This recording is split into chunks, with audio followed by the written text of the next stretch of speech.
नमस्कार दोस्तों, OCN network में आपका स्वागत है। आज 2-3 घटनाओं पर हम लोग चर्चा करने वाले हैं। एक तो पश्चिम बंगाल पर, एक दिल्ली की राजनीति पर, बल्कि मैं कहूँगा दिल्ली की राजनीति पर कम और कांग्रेस का जो नेतृत्व है, जो मनमानी पर उतारू है, उसके खिलाफ दिल्ली कांग्रेस प्रदेश अध्यक्ष की तरफ से जो एक बगावत का बिगुल फूंका गया है, उसको मैं शुरुआत मानता हूँ 2024 के। जब भी इस चुनाव के नतीजे आएंगे 4 जून को, उसके बाद जो कुछ कांग्रेस के भीतर होने वाला है, उसकी शुरुआत एक्चुअल में दिल्ली कांग्रेस से हो गई है। जो इनके प्रदेश अध्यक्ष हैं लवली, उनका इस्तीफा हुआ है। मल्लिकार्जुन खड़गे को बहुत कड़ी चिट्ठी लिखी है उन्होंने। तीसरा विषय रहेगा, उज्ज्वल निकम को मुंबई में भारतीय जनता पार्टी ने मैदान में उतार दिया और उज्ज्वल निकम किसी परिचय के मोहताज नहीं है। इस पर चर्चा करेंगे, इसके क्या संकेत और संदेश दिए हैं प्रधानमंत्री नरेंद्र मोदी और अमित शाह ने। क्योंकि मुंबई के सीरियल धमाके हों या 26/11 वाला अटैक हो जिसमें कसाब को फांसी हुई थी, और ऐसे बहुत सारे दूसरे केस, उनकी पैरवी उज्ज्वल निकम ने की है।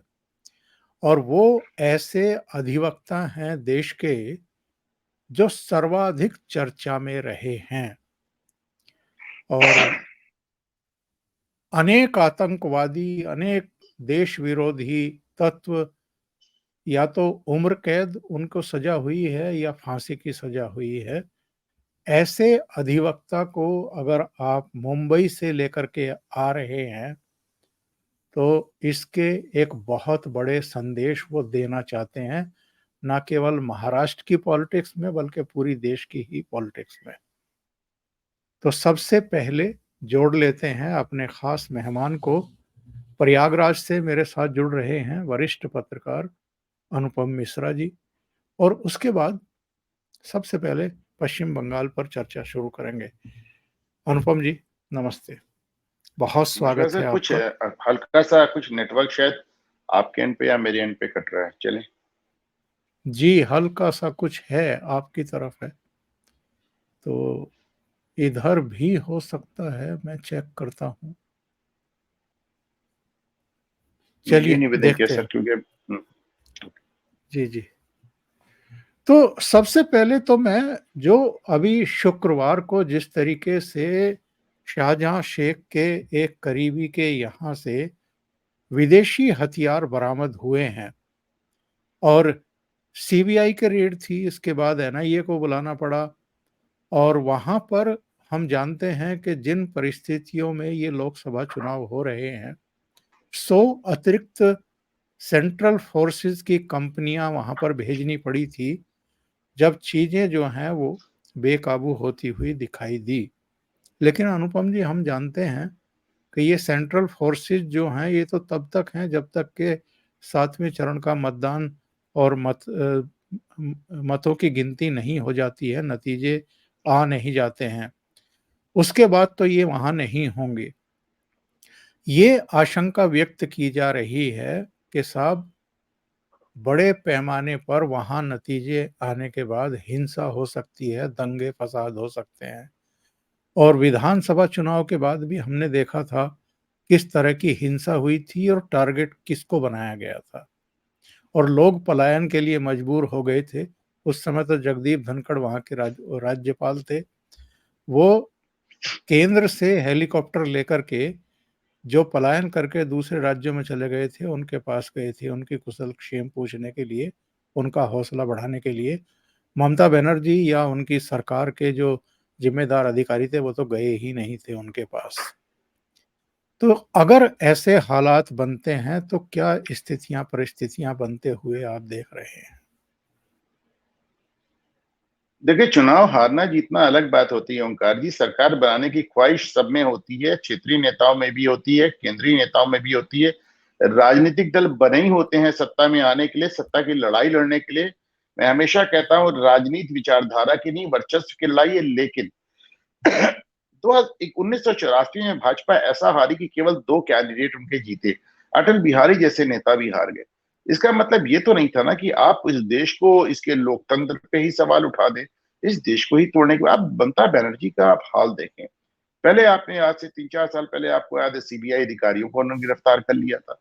भारतीय फौज जब मार्च करती है और चीनी बॉर्डर की तरफ जाती है तो कहते हैं इंडिया ने बंगाल पे हमला कर दिया, तो गोया कि इंडिया और बंगाल 2 अलग-अलग देश हों।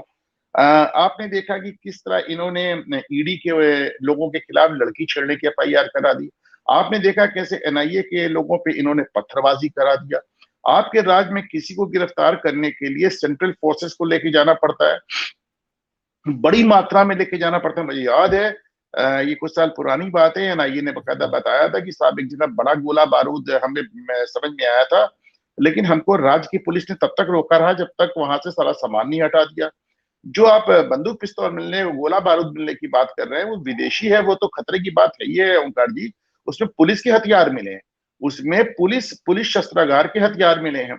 ममता बनर्जी, आप सोचे कि किसी राज्य में पूरी दुनिया में अगर कहीं 25,000 शिक्षक एक साथ बर्खास्त हो गए होते और कहा जाता कि 8 साल की इनकी सैलरी रिकवर कर लो, इन लोगों ने 30 से 35 लाख रुपए प्रति आदमी घूस दिया है किसी, और उनका शिक्षा मंत्री कमरे में बोरो बोरो नोट के साथ पकड़ा जाता अपनी गर्लफ्रेंड के साथ, तो उसके बाद तो वहां तो साहब क्या तमाशा हो जाता। पर ममता बनर्जी का रिस्पांस क्या है? वो कहती है हाईकोर्ट ही गड़बड़ा गई है, हाईकोर्ट भाजपा से मिल गई है। अब आप देखें, हाईकोर्ट की जिस बेंच ने फैसला दिया उसमें जो लीडिंग जज थे वो मुस्लिम थे, मुस्लिम जज का फैसला है।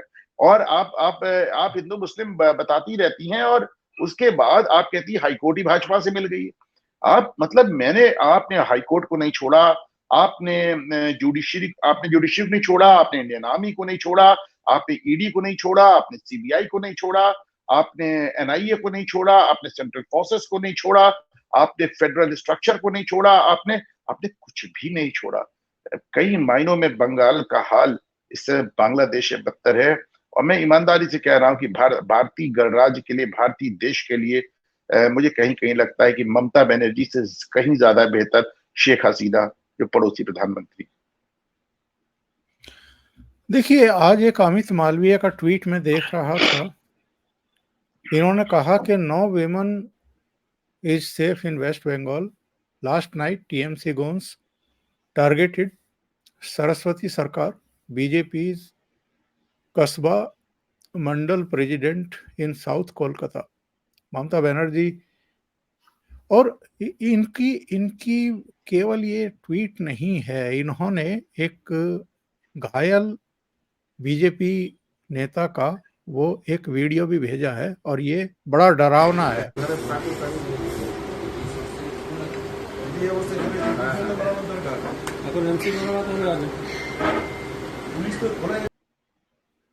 मैंने इसलिए पूछा था अनुपम जी कि इन चुनाव परिणामों के नतीजे आने के बाद, और जो चुनाव परिणाम के नतीजे आने वाले हैं, ऐसा तो है नहीं कि ममता बनर्जी को वो अभी से पता नहीं चल रहा है।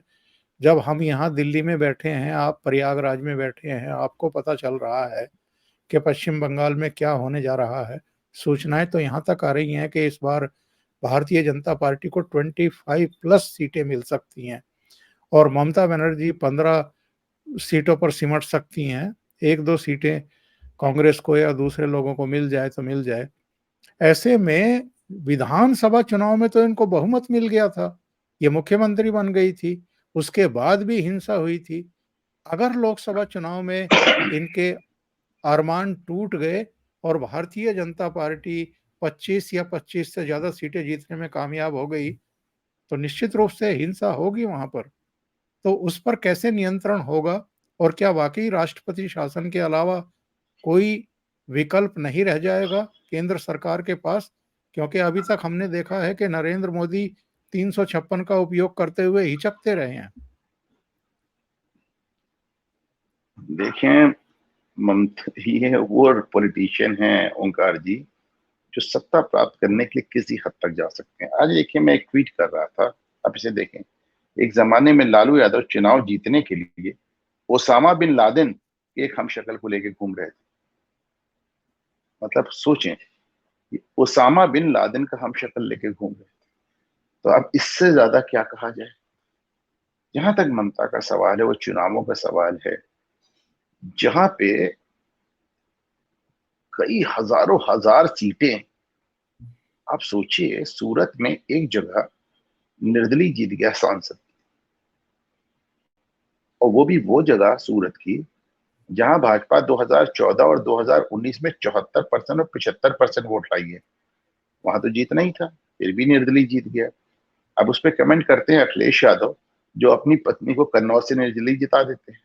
उस पर कमेंट करती हैं ममता बनर्जी, जहां 20,000 सीटों पे कोई उम्मीदवार नहीं खड़ा होता। आप देखें पंचायत चुनाव में हजारों हजार सीट पे इनफैक्ट सुप्रीम कोर्ट को नोटिस लेना पड़ता है इसको। जब चुनाव हो रहा है या मजाक हो रहा है, कोई 20,000 सीट पे कोई पर्चा नहीं भर सकता। और हर चुनाव के बाद इनके वर्कर्स निकलते हैं और एक एक आदमी को टारगेट करते हैं, अच्छा तुमने वोट नहीं दिया था, तुमने वोट नहीं दिया था। उसके बाद लूट मार हत्या बलात्कार का वो नंगा वहशी खेल शुरू होता है, जो हर चुनाव के बाद हो रहा है। एक बहुत बड़ी बात है कि इस बार चुनाव आयोग ने इतनी मात्रा में वहां केंद्रीय फोर्सेस भेज चुकी, चुनाव में पहले नहीं हो रहा, चुनाव के दौरान नहीं हो रहा है, और बड़ी मात्रा में पोलिंग होती है आपको नजर आ रही है। जहां ये सेंट्रल फोर्सेस लौटी, जाहिर है फिर वो बदला लेने की कार्रवाई होगी। मैं मान के चलता हूं कि प्रधानमंत्री नरेंद्र मोदी जो लगातार कहते हैं कि अभी तक आपने जो देखा वो ट्रेलर था, फिल्म तो अभी बाकी है, अगली बार कुछ कड़े फैसलों के लिए तैयार हो जाए। मैं समझता हूं उनमें से एक फैसला वो भी होगा, वो कानून का वो हथियार इस्तेमाल करने का, संविधान का दिया वो एक कदम उठाने का, जिसको उन्होंने अब तक इस्तेमाल नहीं किया, जिसको कांग्रेस सबसे ज्यादा बार इस्तेमाल कर चुकी है, वो है एक चुनी हुई राज्य सरकार को बर्खास्त करना। मैं मान के चलता हूं कि केजरीवाल और ममता बनर्जी ने जिस तरह अराजकता का नंगा नाच कर रखा है, केजरीवाल के पास पुलिस नहीं, वरना वो इससे बदतर काम करके दिखाए। और मैं मान के चलता हूं कि तीसरे टर्म में आप भारतीय जनता पार्टी प्रधानमंत्री नरेंद्र मोदी को वो कदम भी उठाते देखेंगे जो जो उठाने से उन्होंने अपने पहले 10 साल में गुरेज किया है, यानी सरकार को बर्खास्त करके राष्ट्रपति शासन लगाना है। ओंकार जी, मेरा फर्म बिलीफ है कि लोकसभा चुनाव के नतीजे आने के बाद बंगाल में फिर बहुत बुरे हालात होने वाले हैं। और मैं समझता हूं कि अगर प्रधानमंत्री नरेंद्र मोदी तीसरी बार अच्छे से आ जाते हैं, तो इस बार उनको संकोच नहीं होगा बंगाल में सरकार बर्खास्त करके राष्ट्रपति शासन के अंतर्गत चुनाव कराने में। ओंकार जी, बहुत बड़ी बात आप कह रहे हैं, और पहले भी आप संकेत दे चुके मेरे ही प्रोग्राम में कि पश्चिम बंगाल और दिल्ली, इन दो जगहों पर 4 जून के बाद जब तीसरी बार शपथ ग्रहण होगा नरेंद्र मोदी का, तो बहुत संभव है कि ये फैसले वो लें। और मुझे लगता है सर कि नरेंद्र मोदी पे बहुत अदा दबाव है, नरेंद्र मोदी पे उनके समर्थकों का बहुत दबाव है कि साहब आप करिए, आप क्यों नहीं कर रहे हैं, आप क्यों बर्दाश्त कर रहे हैं। और जिस तरह का अदालतों का अब रुख है इनके प्रति, तो वो भी ये संकेत दे रहा है कि जब केंद्र ये फैसले करेगा, तो अदालतें भी इन लोगों को, टीएमसी को या आम आदमी पार्टी को, राहत देने वाला नहीं है आसानी से। चलिए दूसरे मुद्दे की तरफ बढ़ते देखिए हैं। सर, इसको भी समझ लीजिए, अदालत वहां जी, राहत देख सकती है जहां पे आपको सरकार इस वास्ते गिरी हो कि बहुमत नहीं हुआ, ये 2 कैंडिडेट ऐसे हो गए, 2 वैसे हो गए, किसी ने क्रॉस ओवर कर दिया, किसी ने क्रॉस वोटिंग कर दी, किसी ने दल छोड़ दिया, वहां अदालत दखल दे सकती कि आपने राष्ट्रपति शासन क्यों लगाया। लेकिन अगर राज्य का गवर्नर, राज्यपाल ये लिख के देता है कि यहाँ संवैधानिक व्यवस्था टूट गई है, उसके आधार पे अगर वहां पे राष्ट्रपति शासन लगता है, तो सुप्रीम कोर्ट के पास कोई ऑप्शन नहीं है। आप नहीं तय कर सकते कि वहां संवैधानिक व्यवस्था लागू है या टूट गई।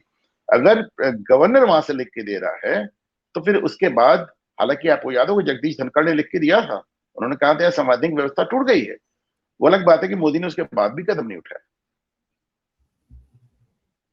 बिल्कुल सही कह रहे हैं। चलिए दूसरे विषय की तरफ बढ़ते हैं, और दूसरा विषय है दिल्ली प्रदेश कांग्रेस अध्यक्ष अमरिंदर सिंह लवली ने इस्तीफा भेज दिया है मल्लिकार्जुन खड़गे को। गंभीर आरोप लगाए हैं, गहरी नाराजगी जाहिर की है न केवल आम आदमी पार्टी से जो उन्होंने गठबंधन किया है दिल्ली में, 4 सीटें आम आदमी पार्टी को दे दी और 3 पर कांग्रेस पार्टी लड़ रही है। एक तो इस फैसले का विरोध, दूसरा जिस तरह के कैंडिडेट मैदान में उतारे हैं, कन्हैया को यहाँ ला करके चुनाव लड़ा रहे हैं दिल्ली में बिहार से। पिछली बार बहुत बुरी तरह से मुगल सराय से हारे थे, लड़े थे, और इस बार यहाँ लेकर के आई है। जब वो कांग्रेस में आ गए तो दिल्ली से उनको लड़ने का मौका दे दिया। दूसरी सीट पर उदित राज को उतार दिया। इन दोनों की अपनी कोई पहचान भी नहीं है, कोई कंट्रीब्यूशन भी नहीं है, और ऐसा भी नहीं लगता कि कोई मार्स लीडर हैं, कभी जमीन पर जाकर के इन्होंने काम किया हो। सिर्फ मीडिया में बकलोली करने के अलावा कोई दूसरा काम करते नहीं है। तो ये जो दिल्ली में हम देख रहे हैं, लवली का इस्तीफा और जो पत्र भेजा है उसमें जिस तरह की नाराजगी जाहिर की है कि मुझे तो कमेटियां तक गठित नहीं की करने दी जा रही, ब्लॉक के जो सदस्य हैं या अध्यक्ष हैं वो भी नहीं चुनने दिए जा रहे हैं, जो प्रभारी है वो मनमानी करता है, और कांग्रेस नेतृत्व का तो हाल जैसा है वो सबके सामने है। क्या हम इसको शुरुआत माने कांग्रेस में जो संभावित बगावत होने वाली है 4 जून के बाद? पहले तो देखें, कन्हैया कुमार का जहां तक सवाल है तो कन्हैया कुमार को टिकट दिल्ली से देने के अलावा कोई विकल्प नहीं बचा था कांग्रेस के पास, क्योंकि लालू यादव ने साफ कर दिया था कि कन्हैया को बिहार से नहीं लड़ने देंगे। पिछली बार भी लालू ने बिहार में कन्हैया की हार में भूमिका निभाई थी। लालू यादव तेजस्वी यादव के रहते वहां कोई और युवा नेतृत्व तो बनने नहीं देना चाहते, और युवा तो छोड़िए, उन्होंने पप्पू यादव को नहीं लड़ने दिया। पप्पू यादव को देखिए उन्होंने टिकट कटवा दिया, जबकि वो कितना ज्यादा उम्र का एक अंतर है। तो कन्हैया कुमार या कोई भी युवा नेता, जैसे कन्हैया कुमार ने जाके मंच पे लालू यादव के पैर पकड़ लिए, तो अगर वो सोचते हैं कि उनके पैर पकड़ने के बाद वो तेजस्वी यादव बन जाएंगे तो फिर उनकी बहुत बड़ी भूल है। और लालू यादव ने उनको लिटरली बिहार से भगा दिया। अब उसके बाद वो राहुल गांधी जो कन्हैया कुमार को लगातार बगल में लेके घूम रहे हैं, तो उनको कहीं ना कहीं तो चुनाव लड़ाना था, उन्होंने दिल्ली से चुनाव लड़ा दिया। आपके पिछले प्रोग्राम में मैं दिखा चुका हूं कि कन्हैया कुमार को कोर्ट में पेश करने के लिए पुलिस को किस तरह उनको पुलिस की वर्दी और हेलमेट पहनाना पड़ा, जिसमें लोगों को पता ना चले कन्हैया कुमार है। तो जिस आदमी को कोर्ट में डालने के लिए पुलिस को उनको एक तरह से बुरके में डालना पड़ा, और जिसका इतना ज्यादा वहां विरोध है कि पब्लिक उनको पीट ना दे, वो आदमी वहीं से चुनाव लड़ रहा है, क्या तमाशा है।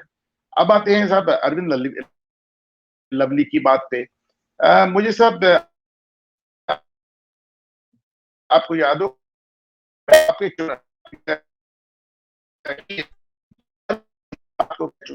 कांग्रेस पार्टी के पास एक जबरदस्त मौका था दिल्ली में और पंजाब में अपनी खोई जमीन। मेरी आवाज आ रही है सर? हाँ, थोड़ी सी कट करके आ रही है, लेकिन आ रही है, कट करके आ रही है। हल्का अच्छा, सा कुछ नेट का इशू है। तो जहां जी जी। हाँ, कुछ लग रहा है। अरविंद लवली का जहां तक सवाल है, मैंने आपके शो पे 2 या 3 बार कहा है कि कांग्रेस के पास एक जबरदस्त गोल्डन अपॉर्चुनिटी थी, सुनहरा मौका था दिल्ली और पंजाब में अपनी जमीन वापस प्राप्त करने का। आम आदमी पार्टी के खिलाफ, अरविंद केजरीवाल के खिलाफ कांग्रेस के नेताओं ने ही शिकायत की थी। इस समय अगर इन लोग दूरी बना लें तो ये अरविंद केजरीवाल खत्म हो जाएगा, और जो भाजपा विरोधी वोट है जो कि आम आदमी पार्टी में गया है, वापस कांग्रेस में चला आएगा। ये बात मैंने आपके शो पे 2 या 3 बार कही। लेकिन आप सोचिए कि राहुल गांधी जो और गांधी पर ये जो एकदम गलत फैसले, आत्मघाती फैसले लेने के लिए जैसे अभिशप्त हैं, या इसकी क्या गजब इनकी प्रैक्टिस है। तो पता चला कि जिस केजरीवाल के खिलाफ आप शिकायत किए थे, उसी के फेवर में जाके आप सुनीता केजरीवाल के साथ जमाने बाद पूरा गांधी खानदान खड़ा हो गया। सोनिया गांधी भी थी, राहुल गांधी भी थे, प्रियंका गांधी भी थे। रांची में भी जाके आपने उनको सपोर्ट किया। तो आपके पास ये सुनहरा मौका, ये मैंने उस समय भी आपसे कहा था साहब कि दिल्ली का आम कार्यकर्ता, आम लीडर घुट रहा है, वो परेशान है राहुल गांधी के इस फैसले से। और अरविंद लवली के मतलब है, अरविंद पुराने नेता मंत्री सब कुछ रहे हैं, आप कार्यकारी अध्यक्ष है, मतलब ऐसे में वो जिस तरह उन्होंने इस्तीफा दिया और जिस तरह इन्होंने राहुल गांधी को आईना दिखाया है। अब आप मान लें कि 2024 का चुनाव हारते हैं अगर राहुल गांधी, जिसकी बहुत ज्यादा संभावना नजर आ रही है, इसके बाद 2024 के बाद गांधी परिवार एक बड़े रिवोल्ट का सामना करने जा रहा है। और रिवोल्ट देखिए दूसरी तरह का, अभी तक रिवोल्ट होता था तो लोग पार्टी छोड़ देते थे, पार्टी छोड़ के भाजपा ज्वाइन कर लेते थे। इस बार मैं वैसा रिवोल्ट नहीं दे रहा हूं ओंकार जी। इस बार मैं जो रिवोल्ट देख रहा हूं पार्टी के अंदर रहते हुए, गांधी परिवार के खिलाफ विद्रोह का झंडा उनका लिया। बिल्कुल सही कह रहे हैं, क्योंकि 2014, 2019 और अब 2024 तीन लोकसभा चुनाव जिस आदमी के नेतृत्व में कांग्रेस बुरी तरीके से हरी या हारने जा रही है, उसके बाद राहुल गांधी को ये कांग्रेस पार्टी और ढोएगी, इसके आसार बहुत कम दिखाई दे रहे हैं। चलिए आगे नहीं बढ़ते देखें सर, हैं। वैसे भी अभी मुंबई। तक भी क्यों ढो रहे थे, अभी तक इसलिए ढो रहे थे क्योंकि गांधी परिवार के नाम पे वोट मिलता था। अब यार जब तुम्हारे नाम पे वोट ही नहीं मिल रहा, ऊपर से तुम लायबिलिटी हो गए हो, ऊपर से तुम लायबिलिटी हो गए हो, तो अब आपको किस लिए ढोया जाए, आप बताएं। बिल्कुल। जो तीसरी घटना जिस पर हम चर्चा करने वाले हैं, ये मुझे लगता है कि अब तक का सबसे बड़ा फैसला प्रधानमंत्री नरेंद्र मोदी और अमित शाह का है। मुंबई में उज्जवल निकम को, जो जलगांव से आते हैं और जाने माने अधिवक्ता हैं, उनको प्रत्याशी बनाने का निर्णय लिया है, और वो भी प्रमोद महाजन की बेटी पूनम महाजन का टिकट काट करके। कितना बड़ा मैसेज है, कितना बड़ा फैसला है, और इसके संकेत और संदेश क्या हैं साहब?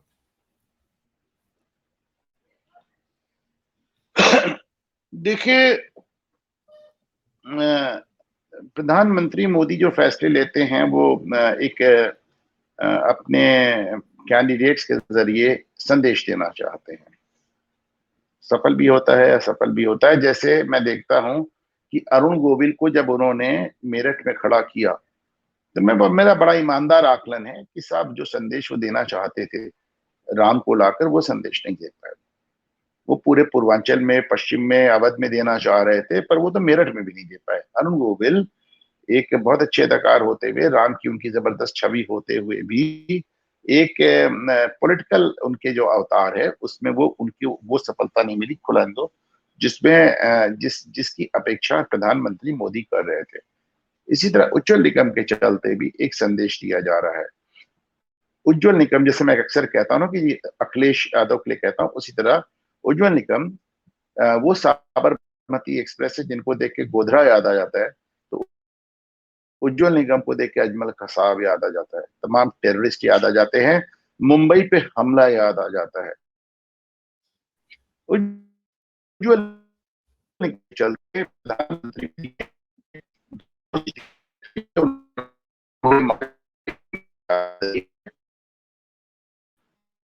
और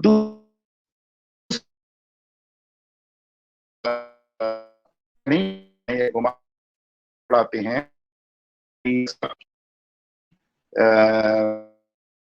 लड़ा रहे हैं। अनुपम जी, एक बार आप एग्जिट करके जरा दोबारा एंटर करिए, आवाज आपकी बिल्कुल कट रही है। अच्छा, मैं दोबारा ट्राई करता हूँ। हाँ, एक बार री एंटर कर लीजिए। यार क्या हो गया नेट, देखो।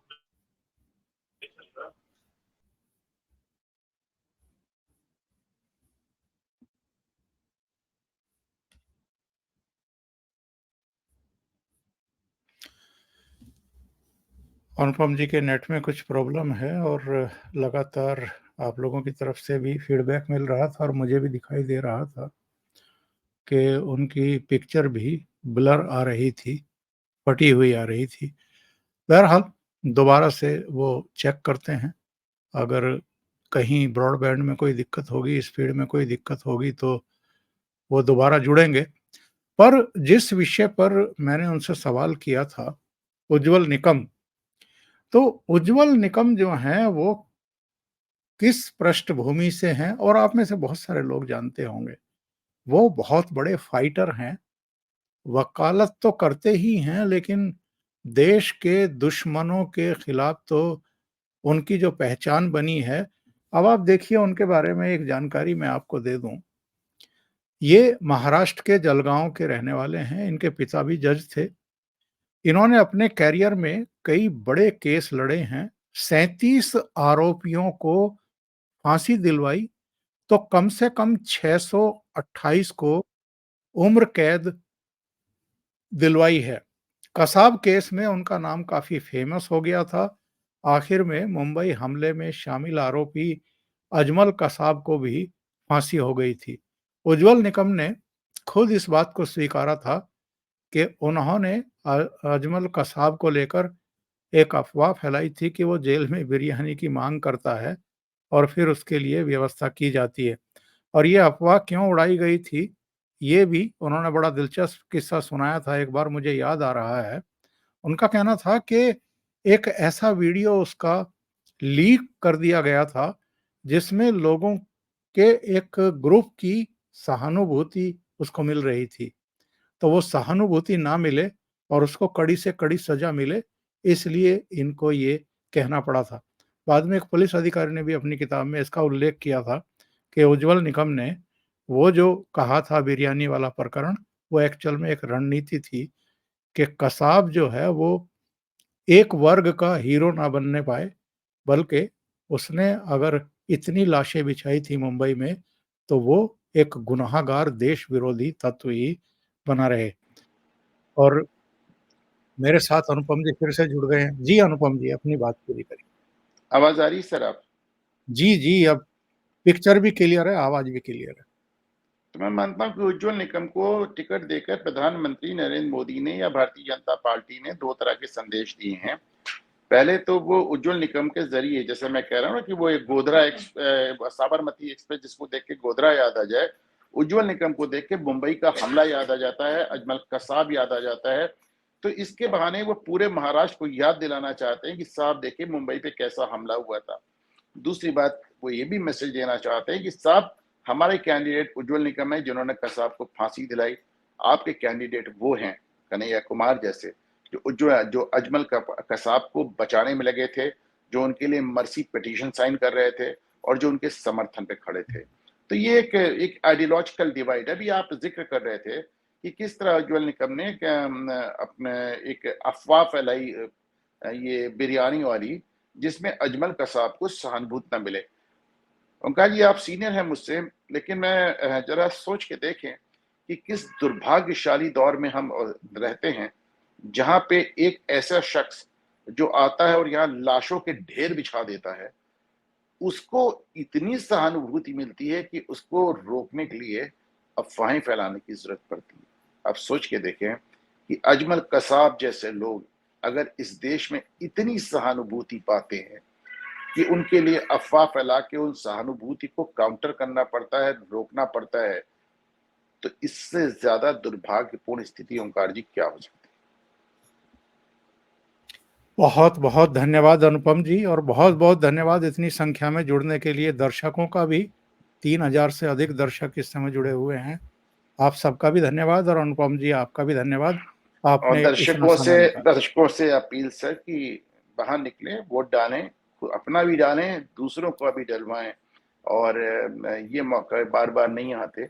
आप इतिहास के एक नाजुक मोड़ पर खड़े हैं। और एक अपील मेरी तरफ से, अनुपम मिश्रा जी का घूमता आईना चैनल है, उस पर लगातार वो अपडेट करते रहते हैं। घूमता आईना को भी सब्सक्राइब करिए। थैंक यू बहुत-बहुत सर। धन्यवाद अनुपम जी आपका। Thank you sir. नमस्कार।